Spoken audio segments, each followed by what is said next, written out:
So welcome all to the Lougheed College Lectures. I'm delighted to welcome you. My name is Lois Harder, and I am the new principal of the PLLC. So this is my first opportunity to stand in front of you at an LCL, Lougheed College Lecture, and it is a great honor to do so.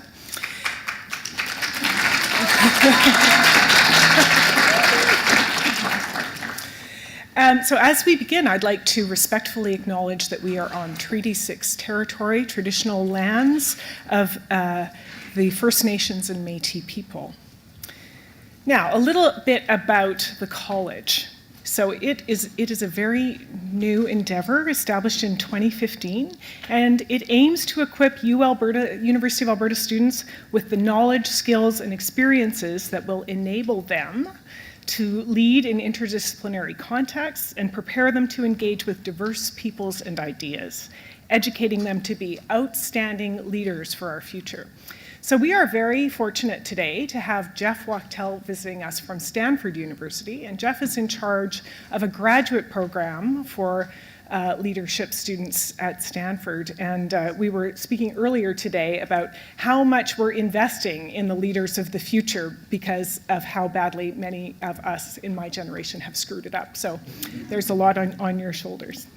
All right, so so we have an undergraduate program, and our classes are also supported by wonderful graduate student teaching fellows who get fantastic teaching training and also professional development as they work with our undergraduate students.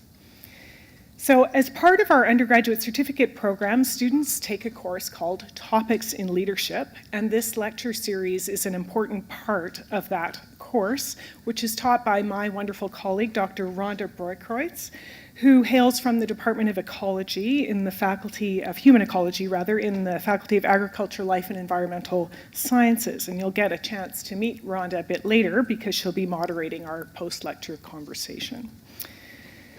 So the purpose of this lecture series is to expose students and community members to provocative research and great big ideas that will challenge our thinking and inspire positive action. And we are extremely grateful to Syncrude Canada for the generous donation that makes this series possible. And we're very fortunate this evening to have a representative from Syncrude here, Mr. Malachi Carroll, who is the General Manager of Research and Development, and he has kindly offered to say a few words, so I'll cede the floor to him for the moment. Great, thank you very much, and good evening. It's my pleasure to join you this evening and bring greetings on behalf of Syncrude. My name is Mal Carroll. I am Syncrude's Manager of Research and Development. And hello, Campion. I'm not sure if she's in here. And Liam. So full disclosure, my son Liam is in the Peter Lougheed Leadership College. He's in philosophy, and I'm an engineer, which certainly stimulates some critical thinking and makes for some interesting discussion around the dinner table on Sundays. So at Syncrude, we know that education and critical thinking are keys to unlocking the potential in our industry and addressing the challenges that come along with it. For us, every facet of our business requires collaboration across multiple disciplines to achieve success. We are committed to 3 priority behaviors in our organization to enhance our company. We will lead, we will learn, and we will collaborate. In fact, our mission statement calls for us to encourage learning and innovation in everything we do. Not that far off the listen, lead, learn theme of these lectures. It's those behaviors in our organization that have led to over 200 patents from our research and development department.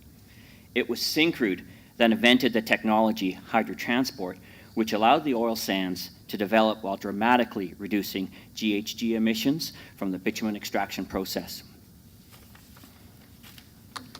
It was Syncrude that achieved the first certified reclaimed land in the oil sands industry. Our company is also responsible for the majority of land reclamation in the oil sands, 3,700 hectares, and we're continuing and committing to double that by the year 2030.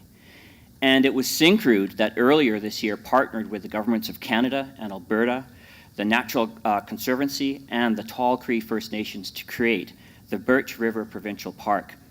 It and several other new parks in northeastern Alberta created at the same time now form the largest protected area of boreal forest in the world, a whopping 67,000 kilometers. This is 1/10 of our province, or twice the size of Vancouver Island, just to put it into perspective. These outcomes require leadership, vision, critical thinking, respect for our environment, and diverse perspectives, perseverance and grit, and much more. All things this program and this lecture series will delve into in detail this coming academic year. That alignment between our company values and this program has attracted us to the Peter Lougheed Leadership College, and this is why we have committed $500,000 to sponsor these lectures for the next 5 years. So on behalf of Syncrude,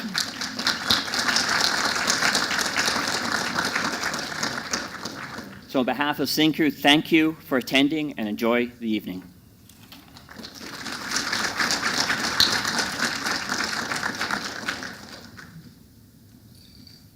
Thank you very much, Mel. We really appreciate that. So before I formally introduce our speaker this evening, we just have a few announcements. First of all, we want to thank everyone who brought a donation to the campus food bank this evening. If you did not do that, but you plan on attending future events, we encourage you to do that the next time around or to donate online. During the address tonight, we ask that you do not take any audio or video recordings. We are recording the event, and it will be available to the public on our website. And tonight's lecture will run until about 6:45, so beginning with our lecture, and then we'll have a Q&A.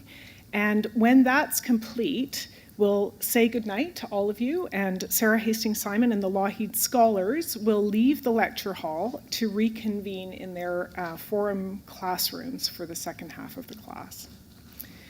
Just to alert you, our next lecture is on decision making. It will be held on Monday, October 29th, and Ken Regan, who's the former CEO of CKUA Radio, will be our speaker that evening. So if anybody knows the history of CKUA and how it came to be in its current state, I'm sure that will be very fascinating. So I would now like to introduce you to Dr. Sara Hastings-Simon.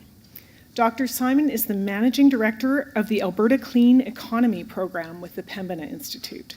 She holds a PhD in physics from the University of Geneva, and her expertise lies in clean tech, electricity grids and markets, and emissions reduction policy.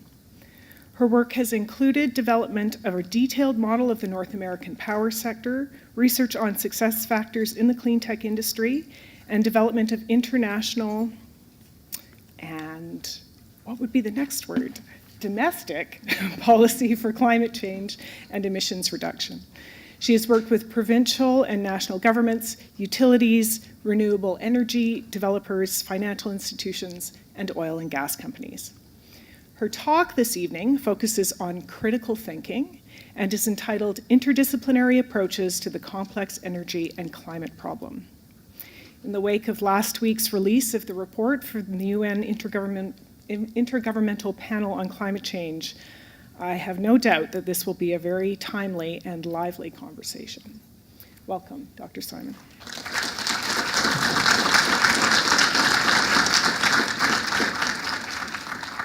Thank you very much for that introduction, and I guess I should thank the IPCC and the Nobel Committee for having come out with such topical news and awards leading up to my talk. It's very, very fitting.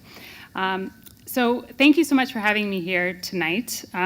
It's unusual for me these days to give talks sort of as broad as critical thinking. I spent a lot of time talking about the details of electricity market design, and I thought better of spending 40 minutes talking about capacity market design, so I promise not to bore you with those details.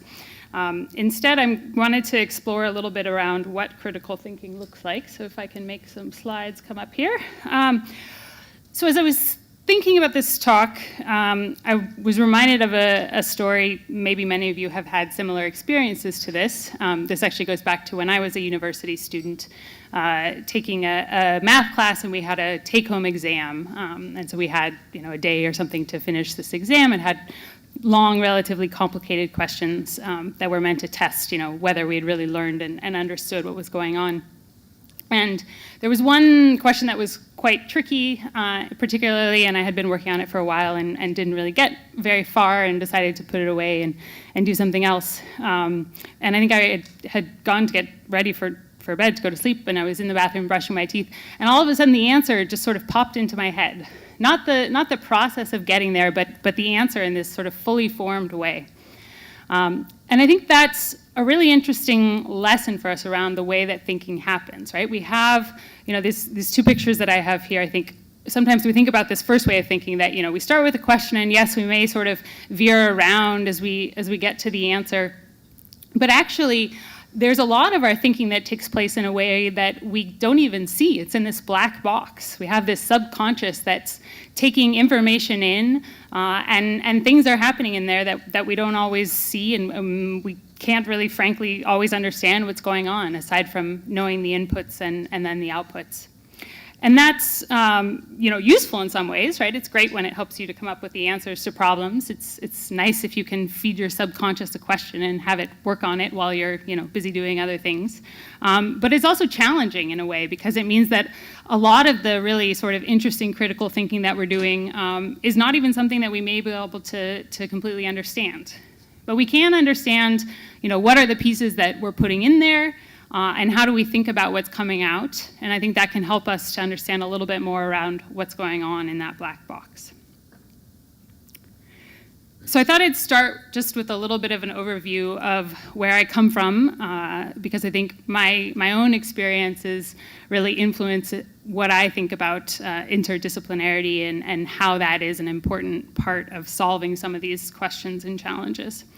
And so I have a couple pictures from the various different things that I've done since I started working. So I started off really with a deep interest in energy and in science, and I decided to do a PhD in physics. And I was sort of torn between this energy question and quantum physics and these deep mysteries that come out of there. And in the end, that won out, and I sort of wandered actually away from this path that I ultimately ended up on, and spent a while in a lab studying rare earth ion doped spectroscopy.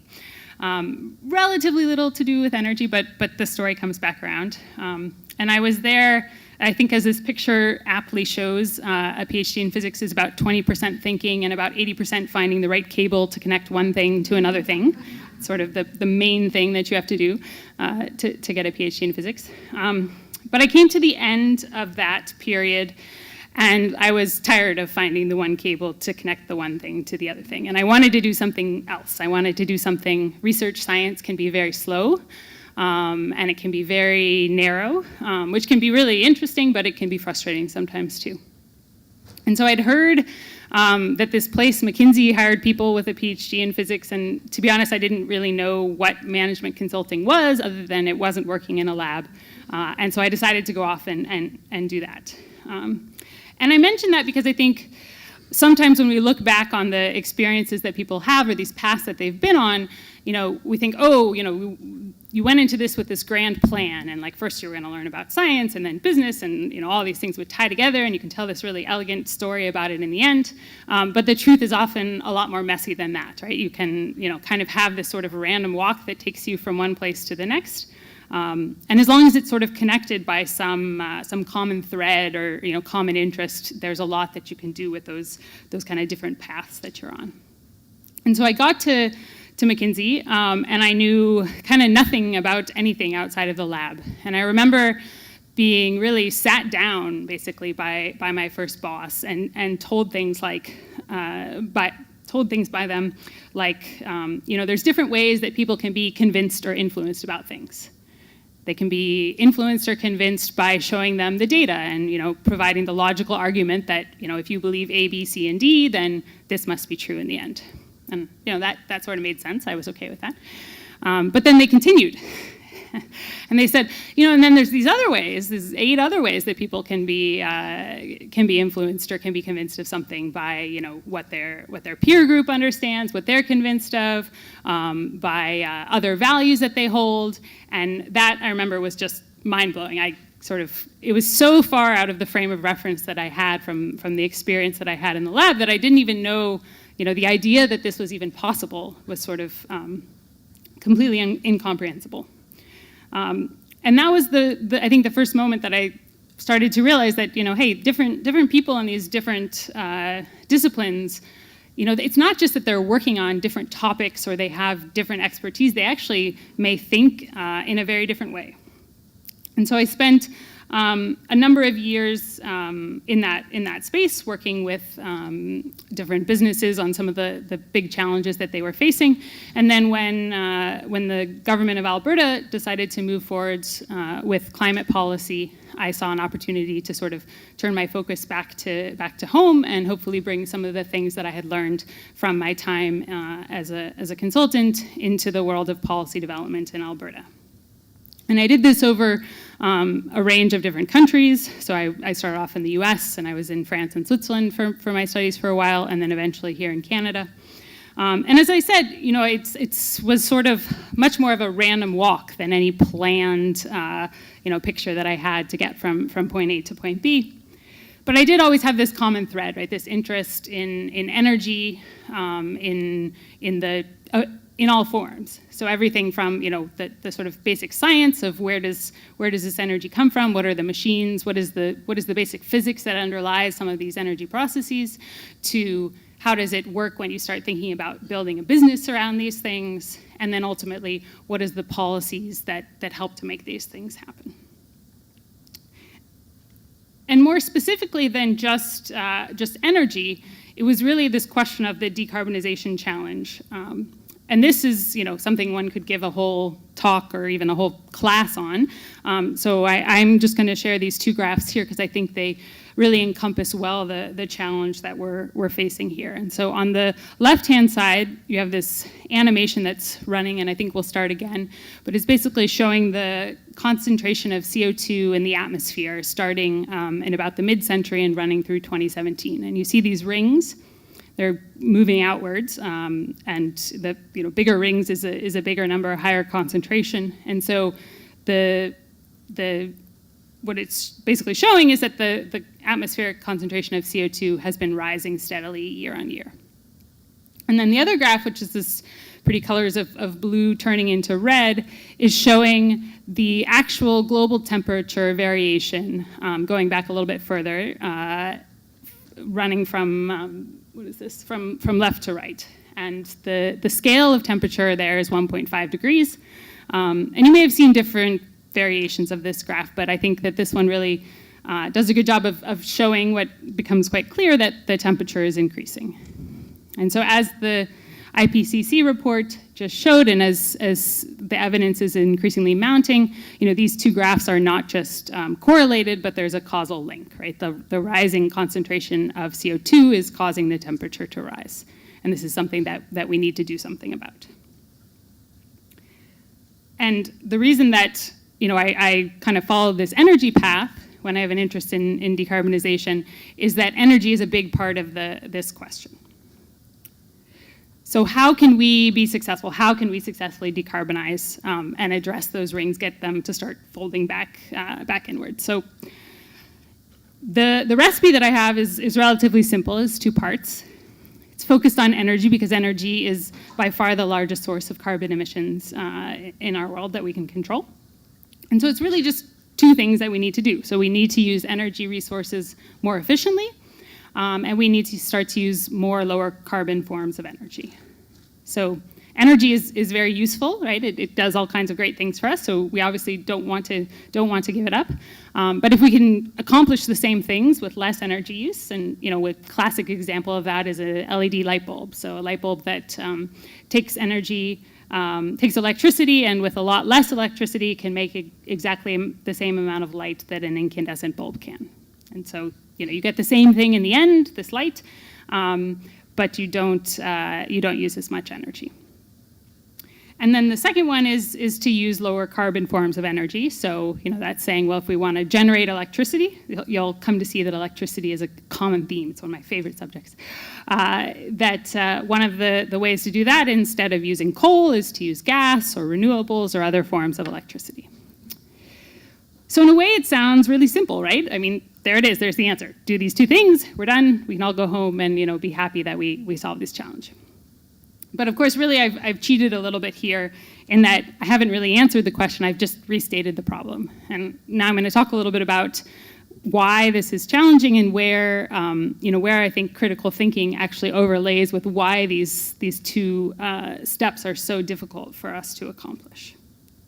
And the reason that it's so complex is because this exists within this broad system with all these different stakeholders. The different stakeholders have different, different desires. They're trying to get different things out of the system.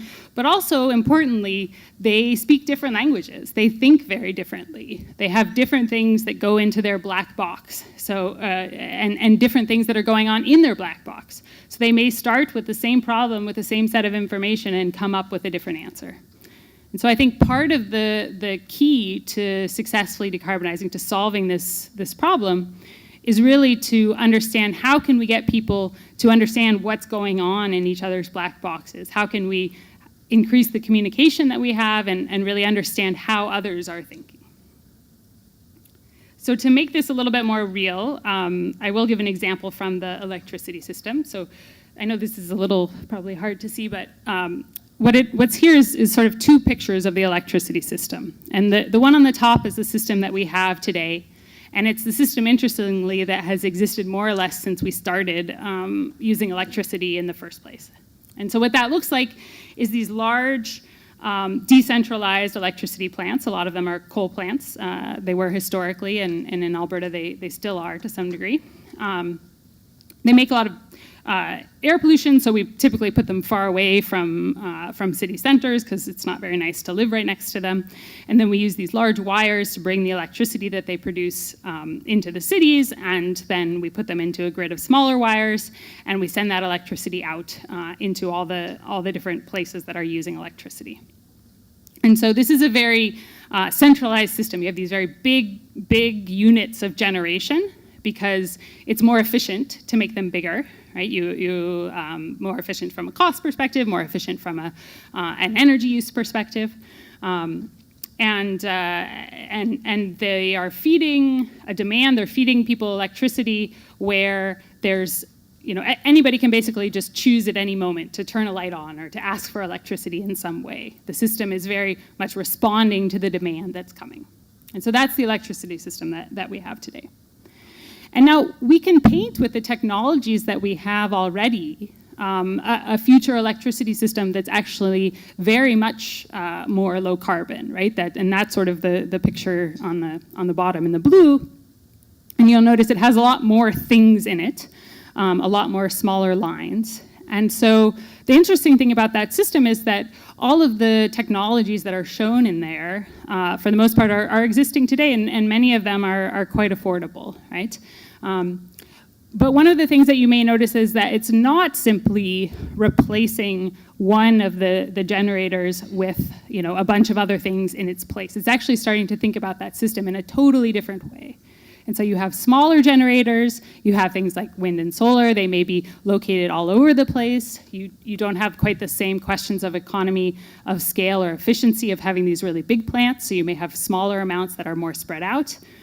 They're not giving up as much direct pollution, so they can be closer to where we are.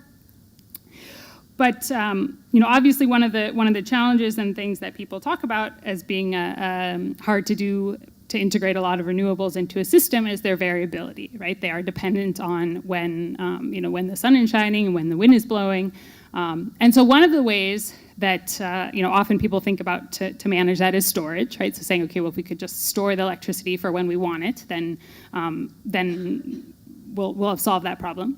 But that's very much a solution that's sort of in the framework of this old system, right? And you can come up with another solution that says, well, what if we had more flexibility in the demand? What if there were all kinds of things that we used electricity for that we might want to have at a certain time, but it actually makes no difference if we have them a bit later, right? So if I think about my freezer, for example, right now it turns on, more or less at random to cool down when it, hits some set point that says it's gotten too warm. But if it turned on 5 minutes earlier or 5 minutes later, or even an hour earlier and cooled down a bit more and then wasn't on an hour later, it would still keep my frozen pizzas just as cold, right? And so that starts to give a bit of an understanding of this transformation, and the reason that people use these big words like transformation and evolution and is exactly because this is not about just sort of replacing one for one. It's actually about this really fundamentally different way of thinking about things. But it turns out that that's, I can paint this nice picture and say, well, if I was the one in control of everything, I could just poof, change it all, and it would look like this, and it would work like this, and then we would be done, and we could all, go home and be happy. But of course, things are not as simple as that, right? And there's all kinds of barriers within the system in the form of, sunk capital, things that are existing already, the incumbency, the market structures, right? When we created the market for electricity, we didn't imagine that, it might work this way in the future. We didn't imagine that there would be a way for somebody to control your refrigerator from far away, with this thing called the internet, right? And so the idea that you could have flexible demand at the time, it would have taken, somebody running around the neighborhood telling people to turn off their refrigerators, right? It's obviously an absurd idea. And so it was so far out of the realm of what people could have imagined that the systems simply weren't designed for it. And so there's all these kinds of natural barriers that are in place, but then there's a whole other layer of barriers that come about because of the communication and all the different actors that are in this system.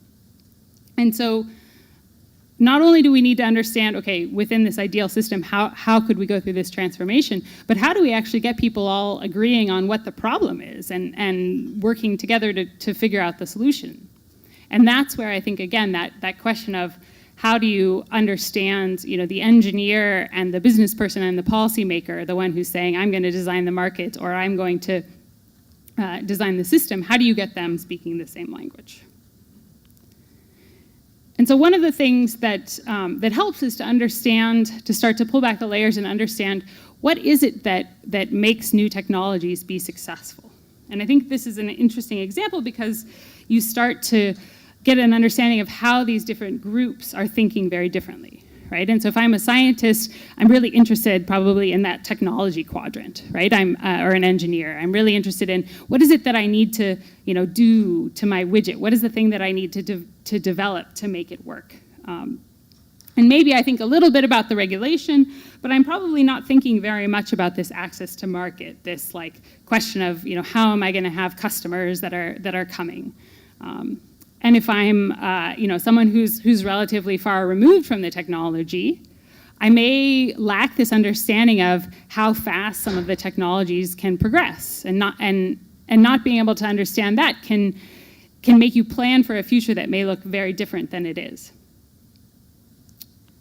So just to kind of get a little bit more into what those looks like, and I'm going to make some pretty outrageous stereotypes, so I will do it with a caveat that I'm only talking about myself in this, in that I have been a scientist, and I've been a business person, and I've been working in policy. So there's obviously, people that are wearing these different hats that are, not thinking in this way. But if I reflect on the ways that I've thought when I sat in these different roles, these are some of the things that I noticed. So as a scientist, I think I mentioned, I thought a lot about these really detailed question about, what kind of interactions inside this one specific material that I studied, what that looked like, what drove it, what were the electrons doing when they were in there. And the way that I communicated that to other scientists was from a very bottoms-up perspective, right? So I could come in and make a statement and say, hey, I found out this thing, this problem that I've solved, this is true. And my scientist colleagues would say, okay, well, that's all well and good, but show us the data and take us through step by step all of the things that you've shown to understand that, that's really true, what you're telling me. And, anything else that you have to say, I'm not really interested in it. I just want to see the data. And when I moved into this other world and became a management consultant, that changed again. And the other thing that I was, sat down and told was, you got to tell people the answer first, right? Like, it's nice that you did all these calculations and you figured out that, this is the reason that this is going to happen and that and that and that, but, people are busy. They don't have a lot of time. They want to know, business leaders want to know that the decisions that they're making are based on facts and evidence, but they don't necessarily need to see it all, right? If they trust you, they'll trust you that you did that work. They want to see, the conclusion so they can understand what to do with it.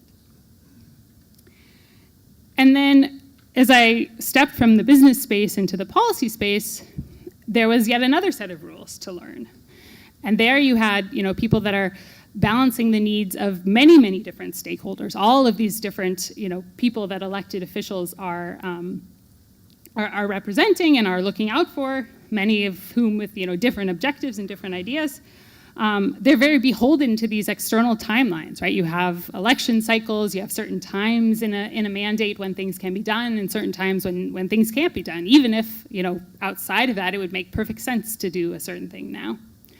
And moreover, you have people that, are responsible for very broad portfolios of things. They have many files. They can't be necessarily super, super deep into the details on all of them. And so seeing that people are approaching these different disciplines in very different ways. So it's not just that they're thinking about different topics, but they actually are thinking in different ways. Was a really interesting process to go through and to kind of see in reflecting backwards. And to me, that brought up this idea of the need for translators. And I like the word translator because I think the metaphor of the idea of translating between people who are speaking a different language has a lot of interesting components to it, right? So you're talking about scientists, engineers, business makers, policy.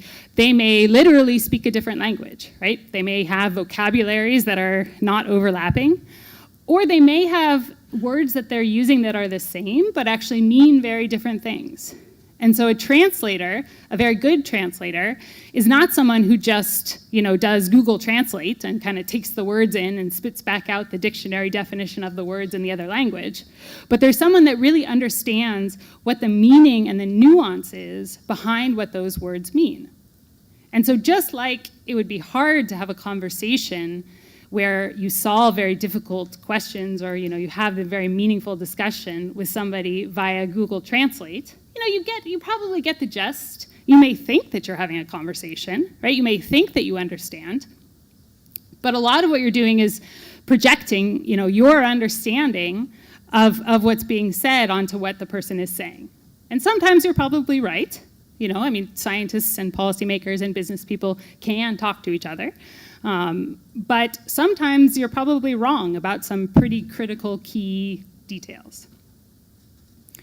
And so I think that when we think about these problems that we're trying to solve, these really complicated, complex, interesting problems that deal with the need for transformation of systems at a whole, that we really need these translators, these people that can be understanding. When a person says this is a problem, what do they mean? When a scientist says, okay, this is, I have a challenge with this thing here, are they saying it can't be done? Are they saying it can only be, done sort of? What does it really mean for the person who's going to make a business out of it? And then also understanding what are those underlying assumptions or beliefs that they have? What are the things that they are feeding into their black box, or the things that are sort of the machinery of the black box? That means that they take the same inputs in there and they have a very different thought process because of the underlying assumptions or beliefs that they have. And so what a very good translator can do is actually start to understand what people are not saying, what they're leaving out. Where they're making an assumption that this solution won't work because I've assumed these 5 other things are to be the case. I'm not saying them because to me it's so obvious that they're true, but that's part of why I'm saying that this thing won't work. So again, I'll bring it back to an example that I think shows how a translator can help to come up with a solution. It goes back to this question of integrating variable renewable energy. So again, saying, okay, well, how are we going to deal with this issue that energy from the sun or the wind comes when those resources are there, and maybe less when we want them. I should say that's the kind of scientist in me wants to point out that this is a challenge that happens when you get to a certain level of renewable energy penetration. In a place like Alberta, it's somewhere over 50%. So first of all, we're probably far actually from this problem in a concrete way, but it does exist. And so one of, I think, the most elegant solutions that people are exploring is storing energy in hot water and in ice. And so this is, works on a very well understood basic physical principle that when it takes energy to heat something up and it takes energy to cool it down. And it turns out that a material as simple as water is actually a really good energy storage device like this. It takes a fair amount of energy to heat up water, and it takes a fair amount of energy to cool it down. And if you're going to freeze it and turn it into ice, that takes even more energy. And so this is, for a physicist or an engineer, like sort of the most basic thing. Like you would barely even spend time thinking about it beyond the thermodynamics class you took the first year of undergrad, because everybody knows this. This is totally uninteresting. And so it's not even maybe clear to someone who learned this so long ago in their career that there's others out there who don't know this, right? The idea as a scientist that someone doesn't know that the latent heat of water is high and then it takes a lot of energy to cool it down and turn it into ice might not even cross their minds, right? I think it probably didn't cross my mind before. And so the reason that it's exciting from an energy storage perspective is when people talk about storage, a lot of people think immediately of batteries, and batteries are great, and there are engineers that are working on making them better, but they do take more expensive materials, and so they are fundamentally more challenging and more expensive. Whereas we're pretty good at a machine to cool down water, right? That's a freezer. We all have them, and they work really well, and they're not particularly expensive for what they do. And so the solution that, one of the ways that you can store energy is actually simply by basically taking a big refrigerator. And so there's various companies that have started to develop this. And they have a big freezer, and this big freezer can make a lot of ice when there's a lot of extra electricity that's coming from the wind or the sun that's not being used.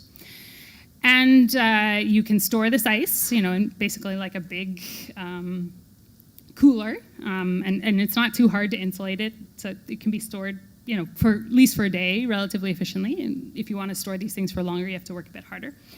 And then in its most basic form, this energy storage is actually just used as a replacement for an air conditioner. And so you make your ice, and you take your ice, and you blow a fan across it, and you have an air conditioner, right? It's like so simple that it's almost, everybody assumes that if that was possible, you would have thought of it already, because how easy is that?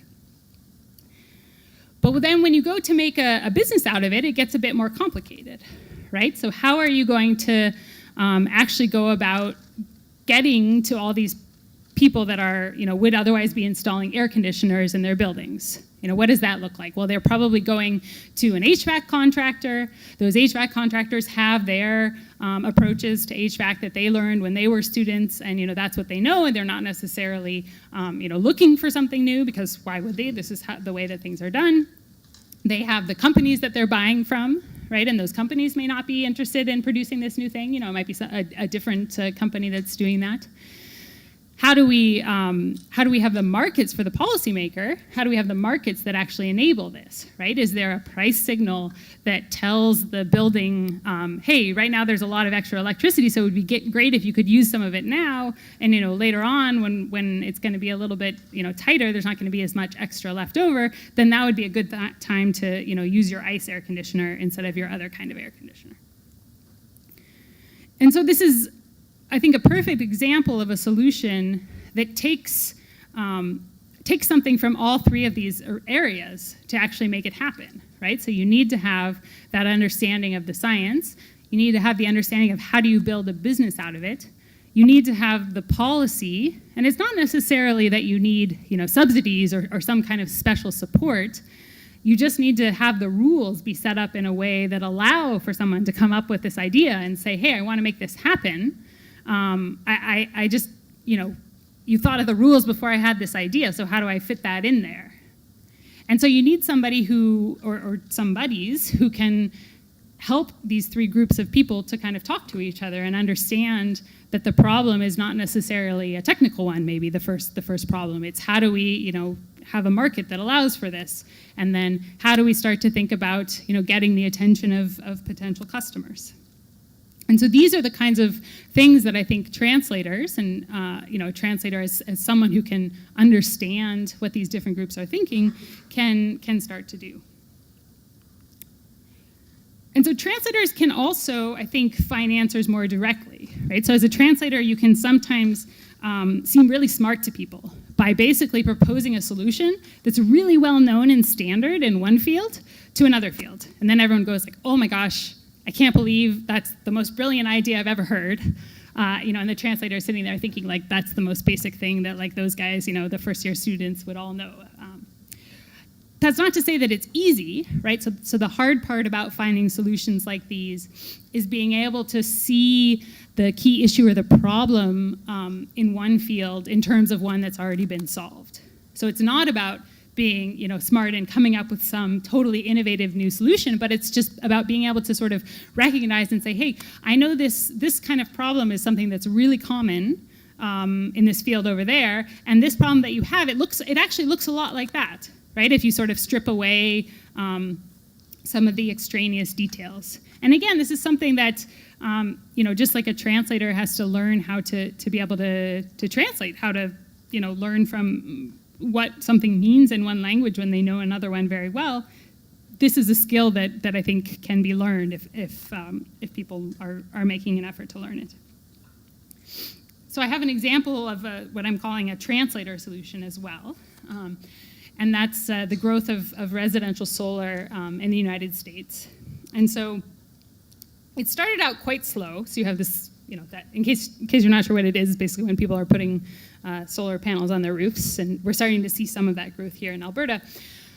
In the U.S., it started off very slowly, and it grew relatively quickly.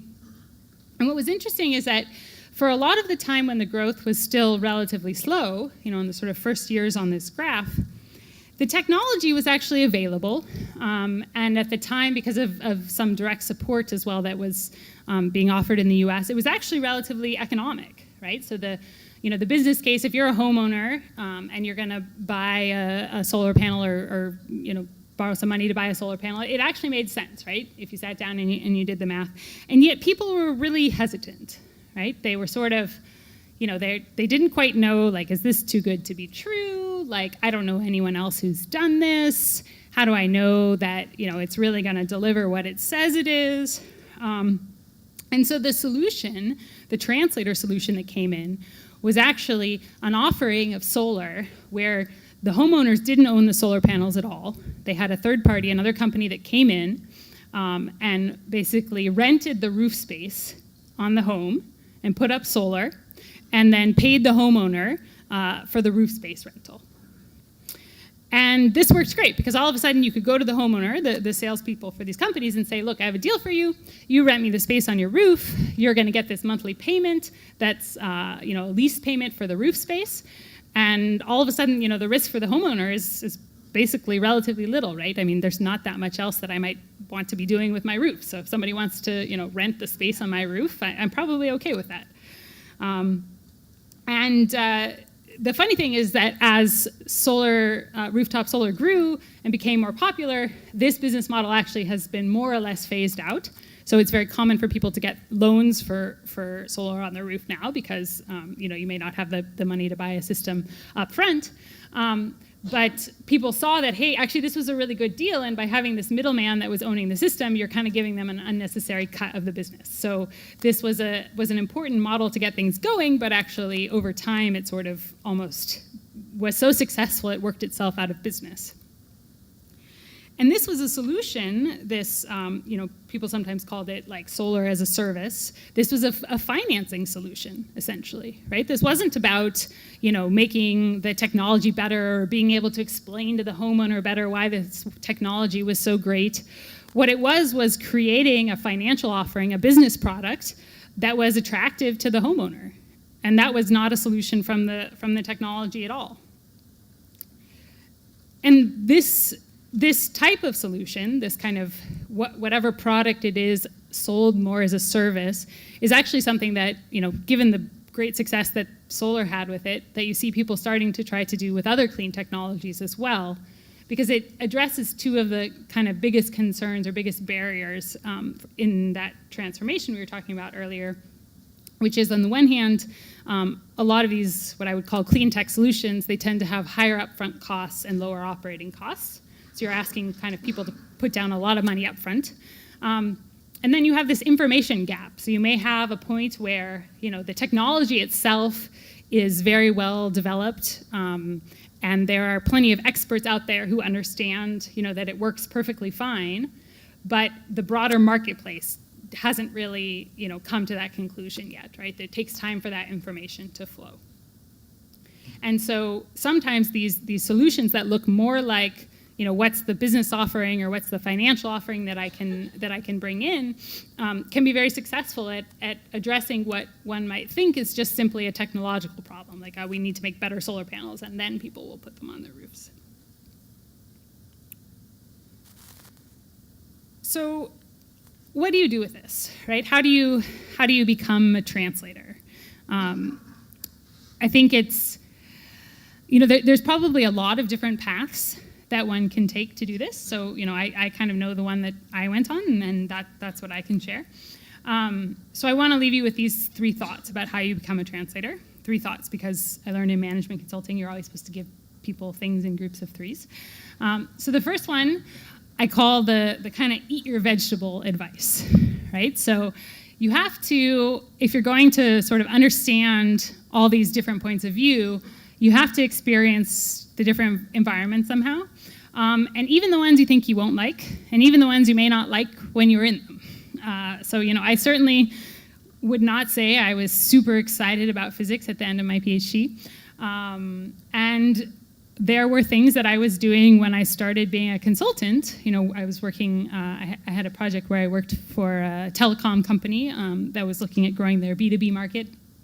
I worked for a heavy truck auto parts distribution company, looking at how to optimize their sales. And there were times where I kind of thought, this is crazy, like this is not at all what I want to be doing. This is not linked to energy or decarbonization or any of the problems that I want to be solving. Why am I doing this?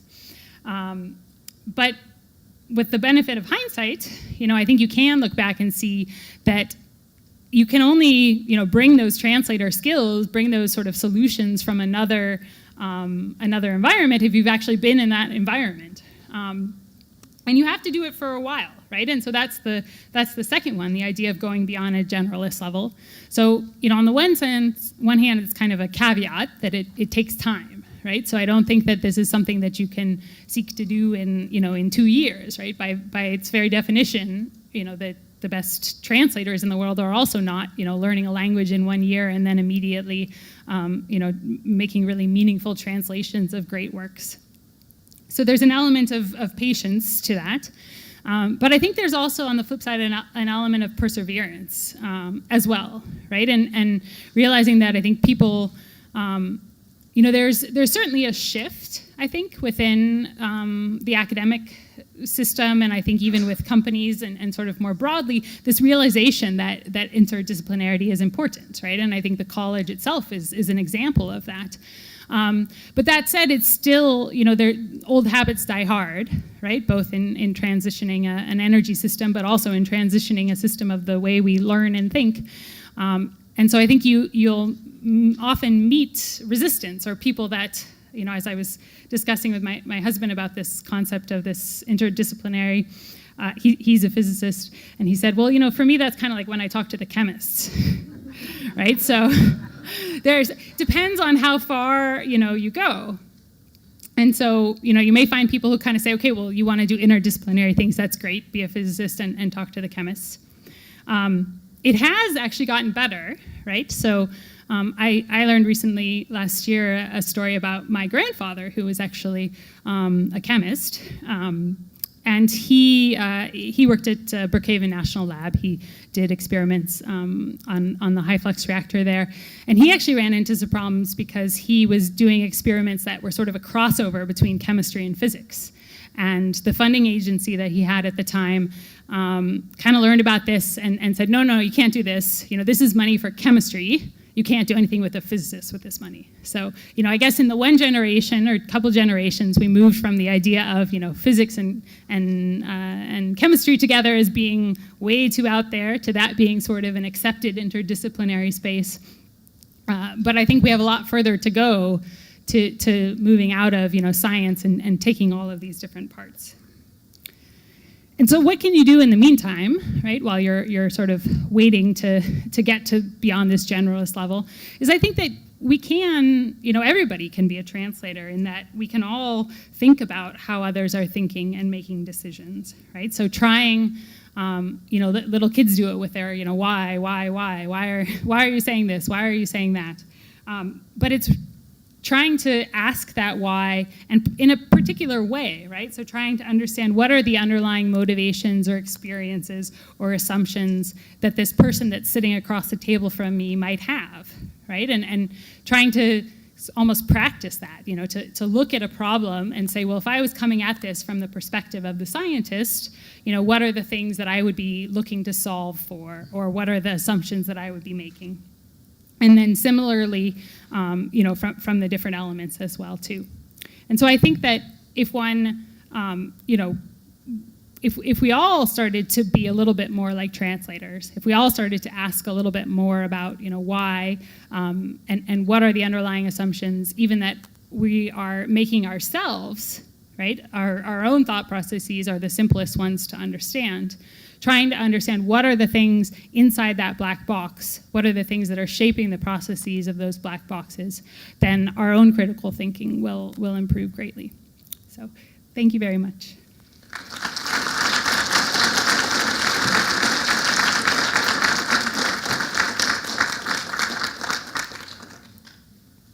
Thank you, Sara. Is this on? Yes. Okay, great. My name is Rhonda Breitkreitz. I am one of the instructors here at the Leadership College, and I have the honor of doing the moderating today for our Q&A.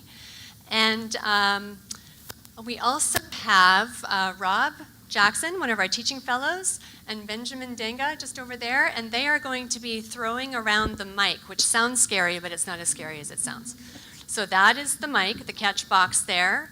And they will be taking it to you, maybe gently throwing it to you, depending on. We'll try not to hit anyone in the face. It has happened in the past, but we're going for a clean year this year. So, Sara, you raised some really, really interesting points about critical thinking, and one of the things that really stuck with me is this importance of getting different people with diverse perspectives in the room. And so, as a starting point, I just wanted to ask, how do you think that we can encourage more common ground? What are some simple steps? If you can get people with very divergent views and perspectives in the room, how can we start that conversation to get common ground? Do you have any insights around this issue of energy? Because it seems that people are in their different corners around this issue. How can we bring people together? And do you have any insights into that? It's definitely a challenging one, and I think you said it well. First of all, you just have to get people to agree to be in the same room, and then I think you have to get them to agree to have a real conversation and not just have a kind of talking heads at each other, right? Where you're not listening, you're just thinking about what the next thing that you're going to say is. And then I think beyond that, you have to get them to actually start thinking about how the other person is thinking. So one of the neatest things that I've seen to do that is actually to try to force people to take on the role of the others in that conversation, right? And that starts to get you, whether it's through there's some interesting games that do that. This like energy transition game is one version where you have someone, an environmentalist plays the coal CEO and vice versa, and as you start to have to actually try to solve problems as the other person, that starts to give you some insight and experience of sort of how they are approaching these problems, and it starts to surface what are maybe some of the key sticking points that you didn't realize if you just sort of see it from the outside. putting yourself in someone else's shoes. Yeah. Yes. I really like the different hats, trying to wear the different hats and think about wearing those different hats, being in someone else's shoes, and how that can help to change your perspective or see it differently. And come up with creative solutions like the solar panels on the roofs. That's really, really amazing. Okay, so let's open it up for Q&A. Are there some questions, some burning questions that we have? I can't really see very well because there's this light that's kind of daunting. So if they're okay, great. Do you want me to throw it to you? Yeah. Okay. Hello. Cool. Hello. Thank you very much for the presentation. I was wondering about this role of the translator. Is it more when you're working in an environment that's linked to policy, or can it also be within the same science field? That's a great question. So yeah, I mean, I think within a field or even within a company, you can definitely have a need for translators, right? We were just actually discussing before we started this concept that, you know, even within a single organization that is, you know, has one single goal, you have people that are coming from their own, you know, different backgrounds, and they may have different incentives, right? They have different jobs, they have different things that they're supposed to be optimizing around. And so, you know, we can talk about the challenge of between all these different worlds, but often even inside, even so much as an individual lab, right? As you start to get down to, you know, people may speak a little bit more of the same language, and they may have an easier time understanding each other, but they may have different goals that they're trying to achieve, right? Someone is trying to, you know, graduate soon, and somebody else is trying to, you know, figure out how to get a publication, or you know, and trying to be able to have a deeper understanding of what are the kind of incentives or thoughts that are motivating those actions, I think is also important as well. Thank you. Thank you. Other questions? It's down here.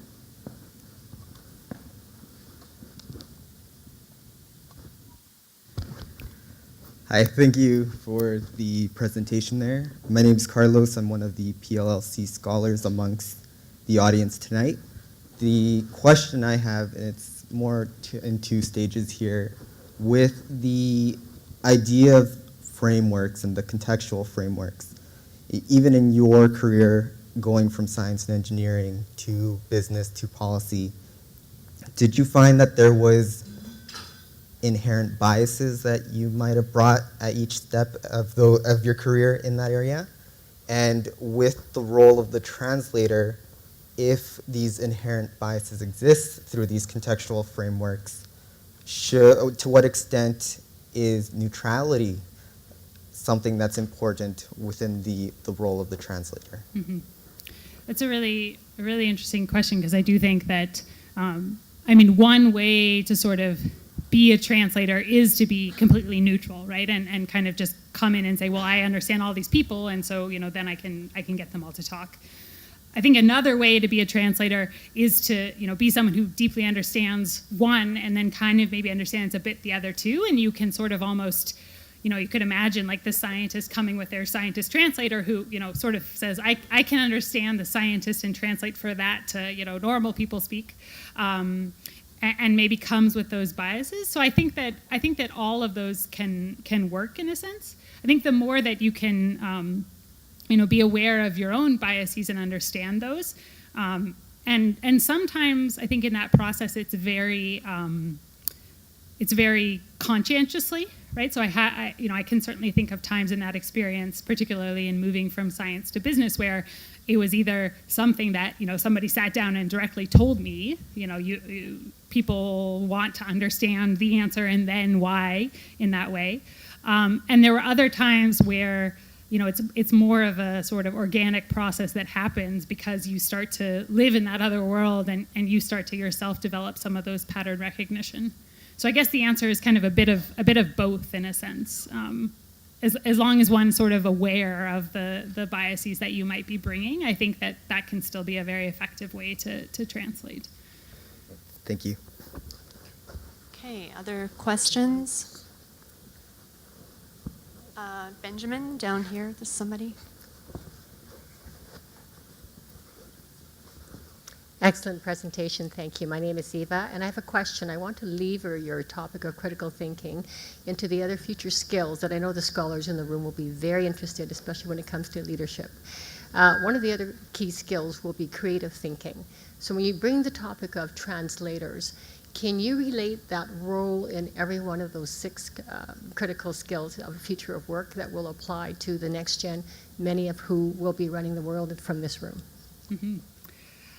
It's a tall order. I mean, one of the things that jumps to mind first, I think, in the creative thinking is that concept of finding a solution from another field to apply to the one that you're in, right? I think that's actually an interesting form of creative thinking, right? You don't have to always, it doesn't mean, reinventing the wheel and coming up with this whole brand new solution.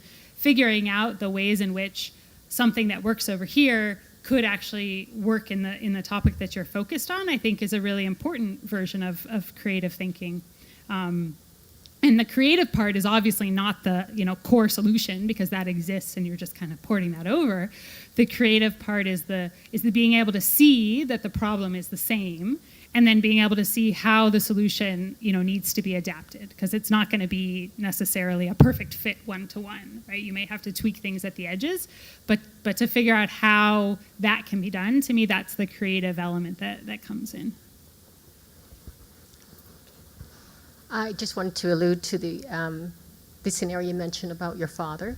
He was creative in trying to be a chemist and also going into physics. So he was going outside of the boundaries of the traditional norm. So I'd like to encourage the room to do the same. Thank you. There was another question over here. Sheldon. Hi, I'm Sheldon. I'm also a student in the PLLC. My question was more related to your background information, but I wanted to know, how was the causality between the carbon in the atmosphere and the increasing temperature demonstrated beyond like the level of correlation? How was like a causal kind of relationship determined there? So that's a good question. I mean, that's really a question for a climate scientist. So I don't know that I can do the answer full justice, right? As a scientist from another field, what I would say is that I understand the methods by which the scientific process happens, and so when that correlation is determined, and scientists in that field come out with that answer, then that is one of the ways in which that's determined. I mean, there's some basic physics to the idea of that an increased concentration in the atmosphere of CO2 traps increasing heat, right? And that sort of has to do with the sun's rays coming in at a certain wavelength and being absorbed and then re-emitted at a different wavelength, and those gases trapping different amounts. So I mean, there's the kind of piece of that. I guess I want to say there's sort of 2 ways to answer your question, and I actually think that's important for the critical thinking element, which is sometimes if you have that background, you can understand exactly how that is, right? So one could give a physics lecture that kind of explains that part. But then there's also we're certainly not going to be able to be experts in all of the fields, right? There's just way too much information out there to learn now. And so one of the, I think, important skills to learn is actually to be able to understand, how do you determine that something is, trustworthy? And so, yeah, I guess those would be the 2 answers. Thank you. Another question over on this side.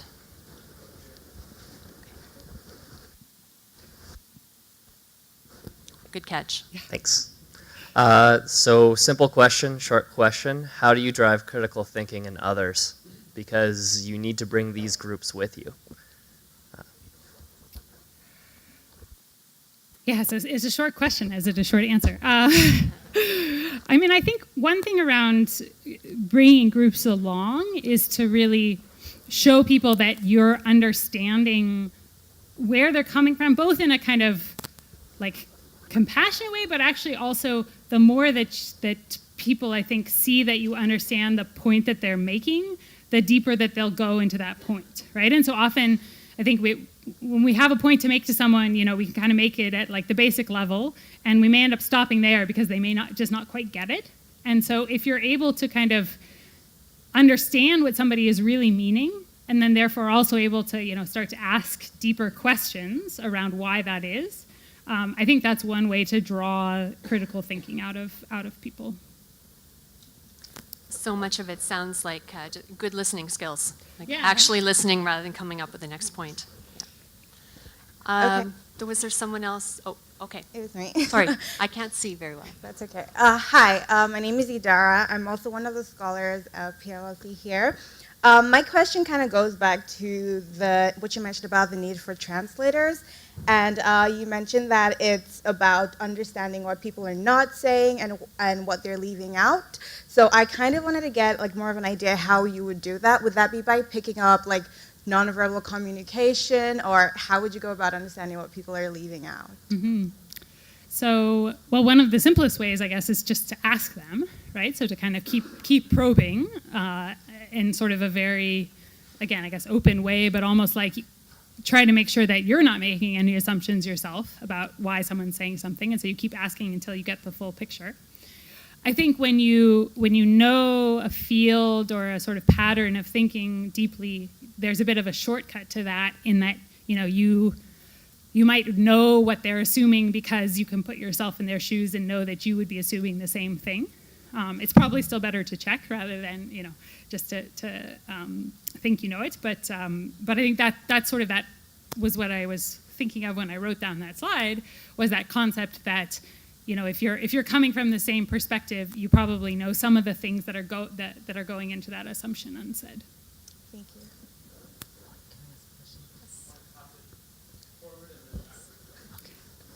Hello. First of all, I'd like to thank you for your presentation. I really like the black box notion you presented to us. My name is Johnny. I'm also a scholar from PLLC. I'm from Forum 1A or Team Heart. So I want to ask you, what are your tips for us as future leaders? Like, what could you leave with us? It's a tall order. I think that, obviously the kind of theme or that question of like trying to figure out how to become a translator, right? And so to me, a couple of the more interesting parts of that maybe are that need to have those different experiences and try those things where, you think, maybe I don't even want to be working in this field at all, but there may be something interesting that I can learn from it that actually is really critical to what I'm doing in the future. And then I think the other one is to be a bit stubborn about the need for this interdisciplinary thinking, that, know that you're going out into a world that still exists very much in these silos. And while people may sort of talk about the need to break them down and sort of say, yeah, we want to break them down, we're trying to do that, you may find that when you try to get into that space, the practicalities of it can get very challenging, right? So even down to the if you're in a university between two departments, ultimately, or in a company between two functions, how are you evaluated at the end of the day? Are you expected to have two masters and do everything for the one team and everything for the other team? And so I think that there will be always these challenges and barriers that come up in that forum, but to not let them stop you, to be prepared for them, but also be thinking about ways around them. Thank you. Okay, we have time for 2 more questions. If there's Yeah. Hi, I'm Isha. I'm a scholar here as well. My question is related more to collaboration. So one of your slides mentioned the intersection between technology, business, and government. So what do you think is the key challenge preventing these 3 sectors to collaborate and solve the climate problem, and how that challenge can be solved? Just a small question to end. I was thinking actually as I was working on the slides for this talk too that I had maybe put forward too ambitious of a title. That people are going to come expecting that I had the answers to all of this. So we're planting seeds here. Yeah. So with the caveat that I don't have all the answers, I think there's 2 things that stand out to me. So one is just creating the spaces for those groups to come together. Right? So again, I think the systems that we have in place, whether it's the kinds of conferences that people put on or the different events that get people to collaborate and be working together, they're often drawing very much from one of those silos. So trying to find ways to kind of change the structure of the interaction that we have. And then the other is that piece about learning more about what those different worlds are. What are the concerns, or what are the things that a policymaker is trying to optimize for? How can I help to make their, how can I explain my issue or my challenges or what I need within a framework that they're going to understand? Okay, so we have a question over here. And then we have one up here, and then unfortunately we need to shut it. So there's just one over there and then one down here. Hi there. I was wondering, in the context of transitioning to a lower carbon economy, are there any specific values / motivations or narratives that you found that stakeholders agree upon? So there's a lot of work that's been done on that. Actually, some of my colleagues have just finished some work called the Alberta Narratives Project. So I would encourage you to take a look at that if you haven't already. They did a very broad piece of work with a lot of different stakeholders around Alberta to actually get at that question of, what are the kind of things that we have in common as Albertans, and some of the things that came out of that were that concept of working together to solve a problem, right? And really, obviously, removing this whole conversation from one of blame and fault, and being able to, understand that we're all trying to achieve the same things for our families and for our communities, and coming from that place of shared, future vision of kind of a positive solution, positive, prosperous economy for everybody. And I do think that's important, right? Coming back to that question of, if you put everybody in a room and if people feel like, I'm blaming you and you're blaming me, then, that just shuts down the conversation right there. Thanks. Thank you. Okay, and then one more question down here.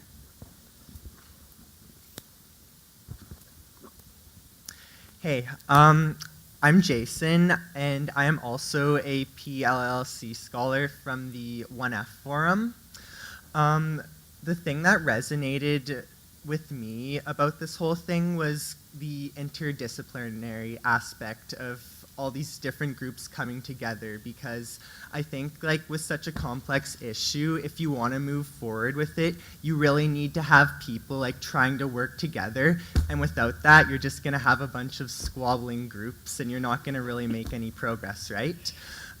So in that regard, I think getting them all to kind of work together in like a problem-based approach is very essential for the first step. Going a bit beyond that, once you kind of get people to work together, for Alberta in specific, what do you think, or what would you hope would be like a solution or something you'd hope to see people working towards within the next couple of years in terms of like a more short-term goal? Mm-hmm. So I think on the short term, there's a lot that we can be doing to make our own economy and our own kind of built environment and transportation system and all these things more efficient. That both, has a climate element to it, an emissions aspect to it, but actually also has a, cost element and a convenience element, right? And so I think that I heard somebody say once that clean tech solutions have to be a pain pill, not a vitamin, right? And so the idea is not to kind of force people to do this thing because it's good for them and you should do it. But what are the other challenges that we might be facing that we can solve and also address some of the climate or emission challenges as well? And so I think it would be great if we were looking at, some of the underlying challenges that we face as a society and thinking about those intersecting solutions. Thank you very much. Thank you all for your great questions. I think that you gave us a lot to think about, Sarah. Thank you so much for a wonderful presentation to all of you.